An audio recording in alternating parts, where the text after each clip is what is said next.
There were once a man and a woman who had long in vain wished for a child. At length the woman hoped that God was about to grant her desire. These people had a little window at the back of their house from which a splendid garden could be seen, which was full of the most beautiful flowers and herbs. It was, however, surrounded by a high wall, and no one dared to go into it because it belonged to an enchantress named Dame Gothel, who had great powers and was dreaded by all the world. One day the woman was standing by this window and looking down into the garden, when she saw a bed which was planted with the most beautiful rampion, Rapunzel, and it looked so fresh and green that she longed for it, and had the greatest desire to eat some. This desire increased every day, and as she knew that she could not get any of it, she quite pined away, and looked pale and miserable. Then her husband was alarmed, and asked, "What ails you, dear wife?" "Ah," she replied, "if I can't get some of the rampions, which is in the garden behind our house, I shall die."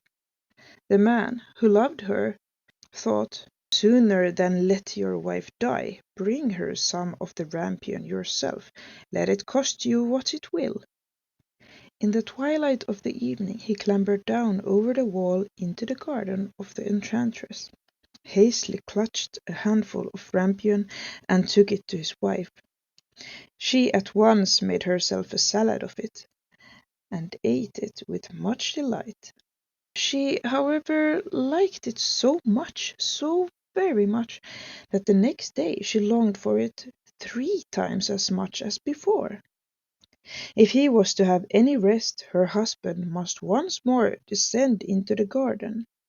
In the gloom of evening, therefore, he let himself down again, but when he had clambered down the wall, he was terribly afraid, for he saw the enchantress standing before him.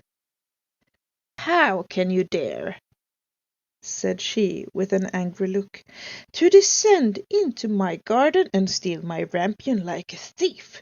You shall suffer for it."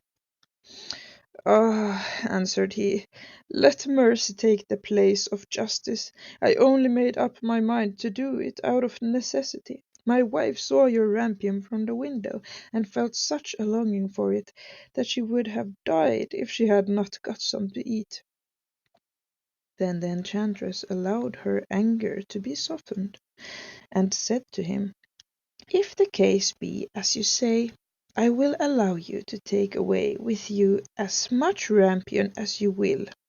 The man in his terror consented to everything, and when the woman gave birth, the enchantress appeared at once, gave the child the name of Rapunzel, and took it away with her. Rapunzel grew into the most beautiful child beneath the sun. "Only I make one condition. You must give me the child which your wife will bring into the world. It shall be well treated, and I will care for it like a mother." When she was 12 years old, the enchantress shut her into a tower which lay in the forest, and had neither stairs nor door, but quite at the top was a little window. When the enchantress wanted to go in, she placed herself beneath it, and cried, "Rapunzel, Rapunzel, let down your hair to me."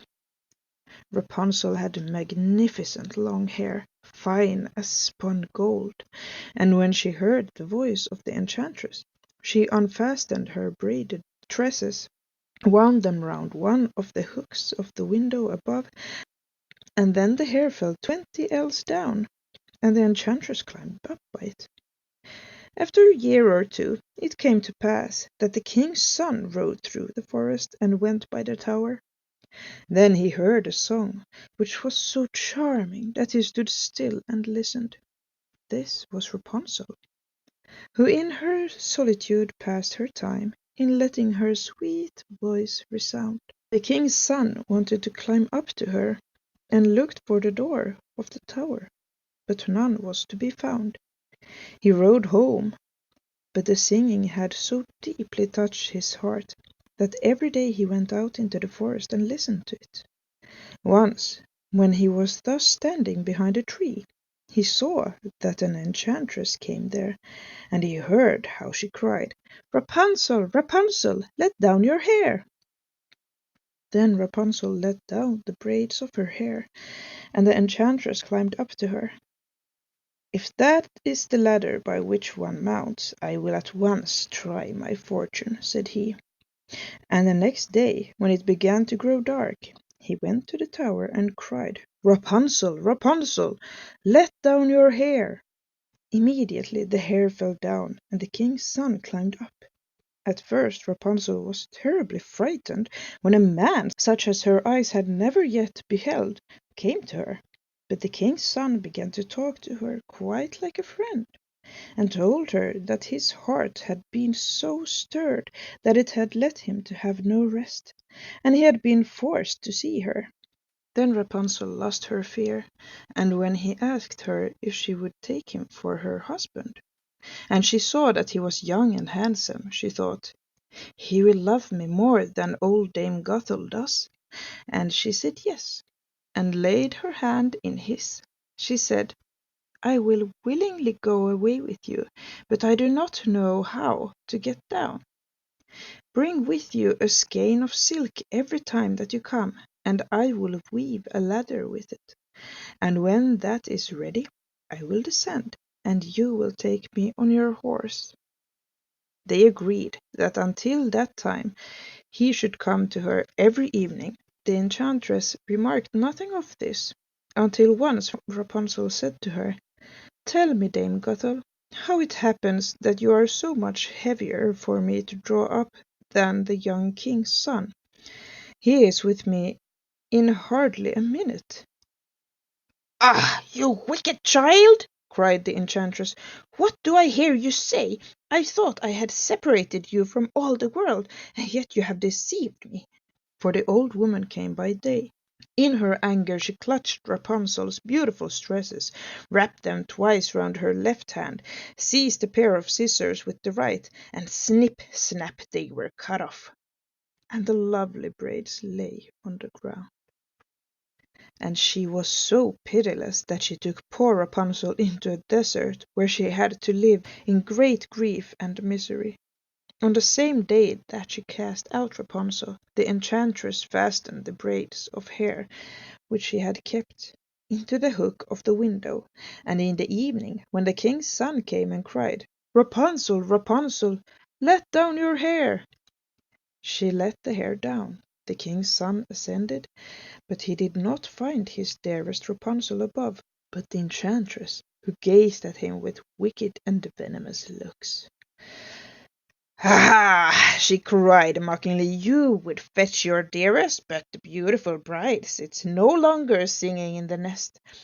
The cat has got it, and will scratch out your eyes as well. Rapunzel is lost to you. You will never see her more."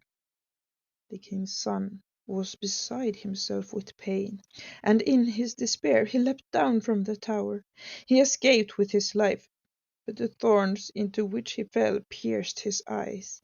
Then he wandered quite blind about the forest, ate nothing but roots and berries, and did nothing but lament and weep over the loss of his dearest wife. Thus he roamed about in misery for some years, and at length came to the desert, where Rapunzel, with the twins to which she had given birth, a boy and a girl, lived in wretchedness.